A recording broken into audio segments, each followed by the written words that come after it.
১২ মাসে ১৩ পার্বণ সে তো আমরা ছোট থেকেই শুনে এসেছি।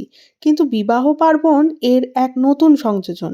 বললে কিছু ভুল বলা হবে না। কারণ আশেপাশে যে হারে বিয়ের অনুষ্ঠান হচ্ছে তা একটা পার্বণেই পরিণত হয়েছে মনে হচ্ছে এখন। তো যাই হোক, এই শীতের মরশুমের ১ম বিবাহ অনুষ্ঠানে আমরা অ্যাটেন্ড করে ফেলেছি।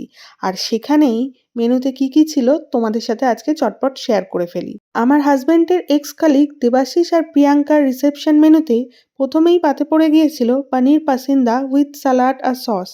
এরপরেই চলে এসেছিল রাধা পল্লবী আর চানা মশলা।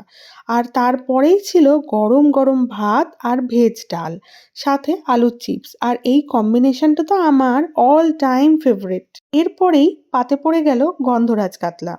কথাতেই আছে মাছে ভাতে বাঙালি, তাই এই কম্বিনেশন নিয়ে আলাদা করে বলার কিন্তু কিছুই নেই। আর এই ভাতের পর্ব এখানে শেষ করে এরপর চলে এলো গরম গরম শাহী পোলাও আর সাথে চিকেন কষা।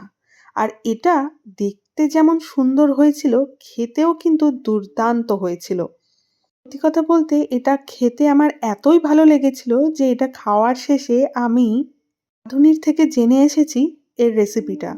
আশা করব এর পরে একদিনকে আমি বানিয়ে আপনাদের সবার সামনে শেয়ার করব। বিশেষ করে এই শাহী পোলাওটা। তো যাই হোক, এর পরেই ছিল আমের চাটনি আর পাঁপড়, সাথে ছিল লট চমচম আর রসগোল্লা। আর বিয়েবাড়ি মানে শুধু খাওয়া দাওয়া নয়, কিছু নিজের পরিজন মানুষের সাথে অনেক গল্প।